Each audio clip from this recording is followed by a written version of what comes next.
Hey everyone, welcome to Ocean Interaction, your go-to channel for all the things game and game development. Today we are taking a deep dive into Unreal Engine to unreveal the secret of float variables. In this video, first we will take a look at the definition and the theory of float variable. Then we will understand how to create and use float variable and which properties are available in blueprints to modify its behavior. After that, we will take a look at how we can create and use float variables in C++. First question you might ask is, what is float variable?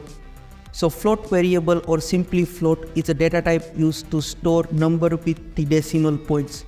For example, the value of the pi, which is 3.14.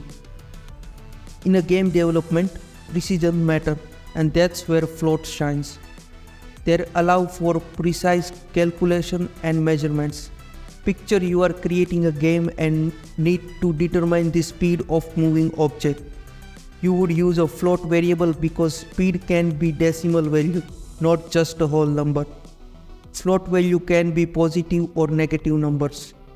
Some of example of the float values are 1.23, 2.54534, or the value of the pi 3.14.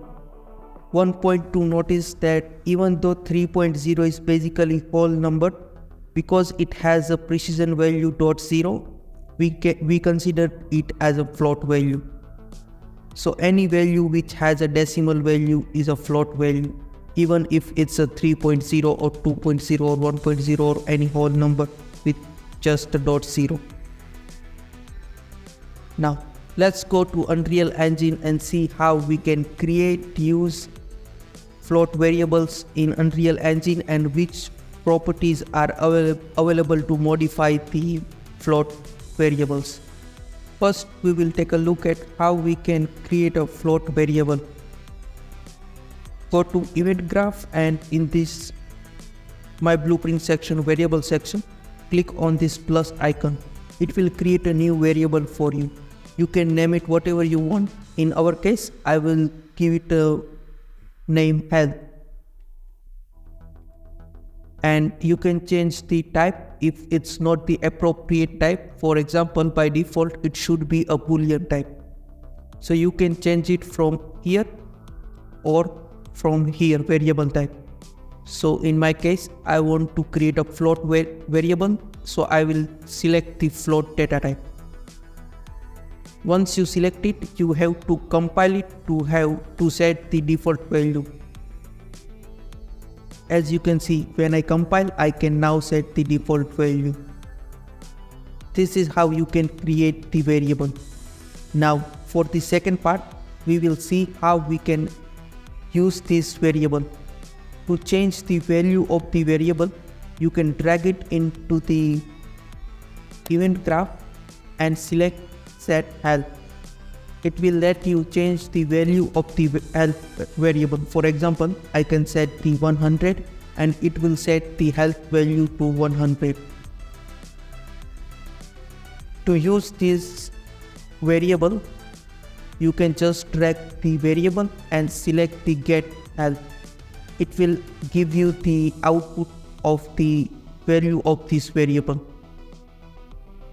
For this third stage, we will take a look at which properties are available for the float variable. So when you select the health variable, in the details panel, you have some of the properties you can change to modify the behavior of this variable. So first of all, we have the variable name. You can change the name of this variable with this option. You can change the variable type, as we have seen in the beginning, that you can change it to any other type later on if you want to change the variable type. But keep in mind that it might break your code if you change the variable type and that variable is used throughout your blueprint. You have to manually change all of it wherever it uses. Next option we have is description. So whatever we give it here, it will show as a tooltip when we hover over the variable, as you can see.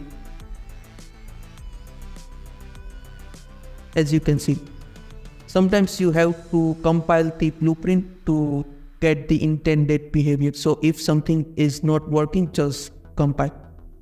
As you can see, whenever I hover over this variable, I will get whatever the gibberish I have write it down in the description. Okay. Next option we have is instance editable. So if I have this variable, I can't change it in the world. For example, I have this actor in the world.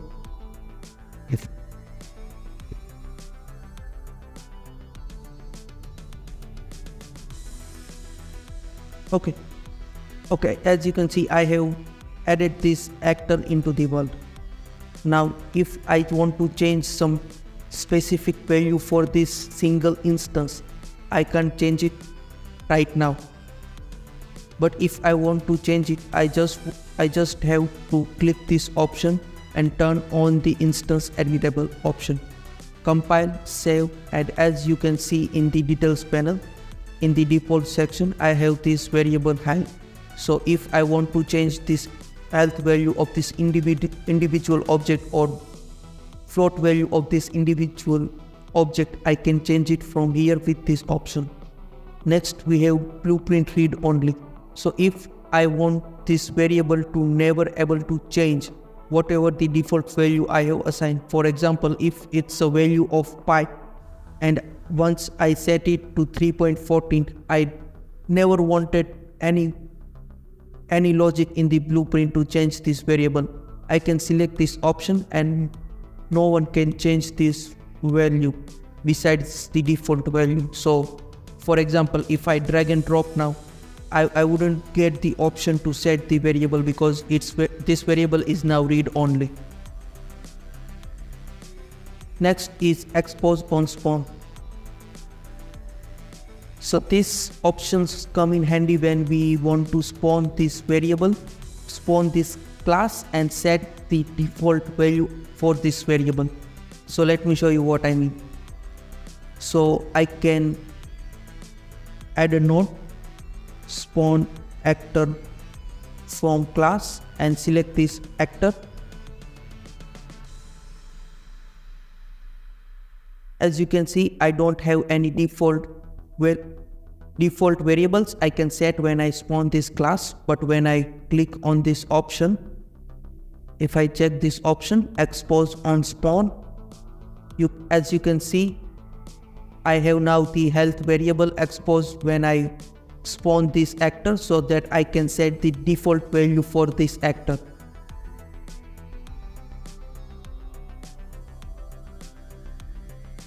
Next option we have is a private.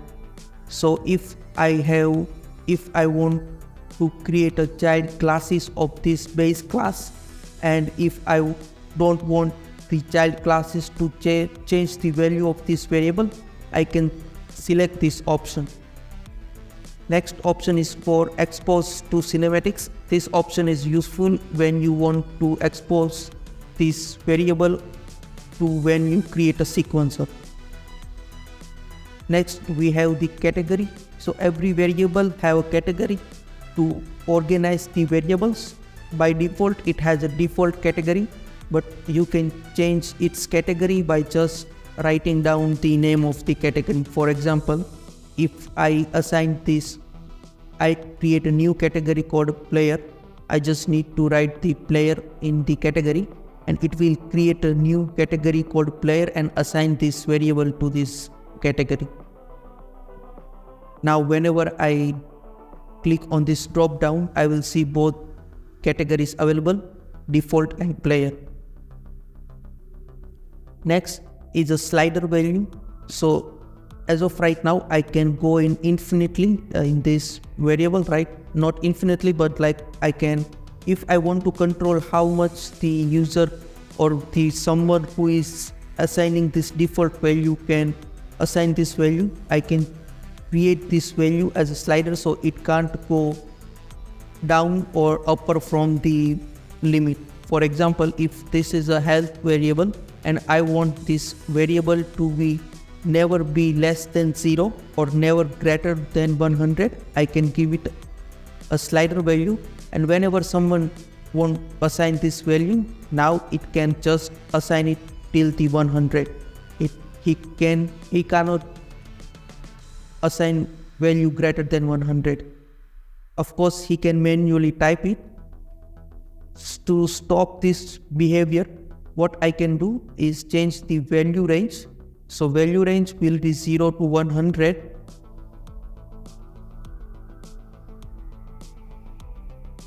And if now anyone try to write down the value greater than 100, it will clamp down to 100.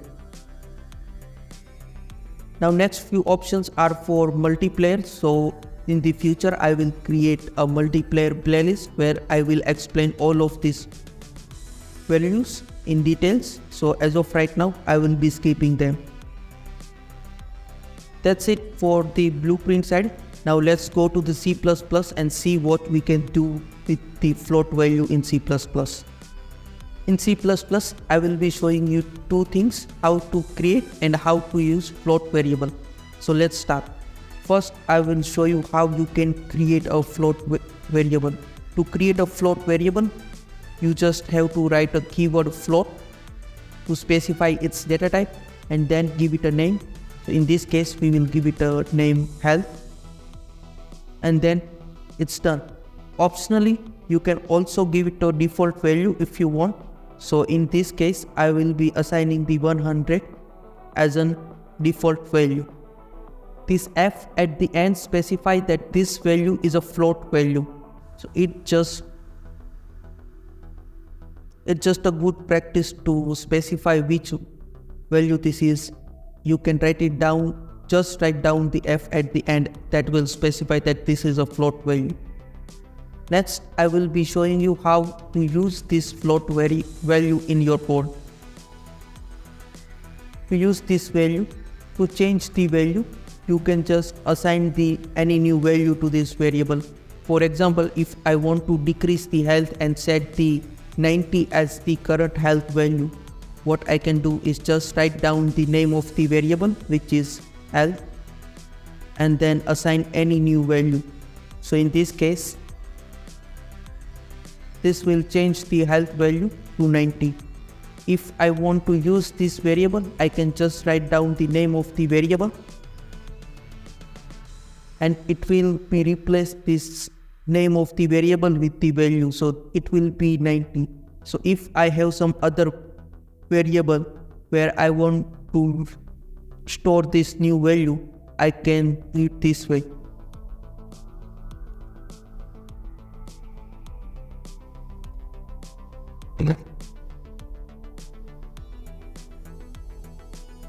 It will assign this health value to this current health value. That's it. That's it for the C++ part. Now I have one last request for you guys. That's it for the C++. Now I have one last request for you guys. Creating this video takes lots of time and effort, from recording, editing to uploading and maintaining. I am providing all this valuable content for free and I need your support. So please hit that subscribe button and give us a thumbs up and share this video with your friends. It doesn't cost you anything, but it truly motivates me to create more content for you. Stay connected with us in the Discord, LinkedIn, Twitter and Reddit. The links are in the description. Thanks for being part of this incredible journey. Let's dive deep into the world of Unreal Engine together. Stay tuned for more exciting content right here on Ocean Interaction. Bye bye. See you.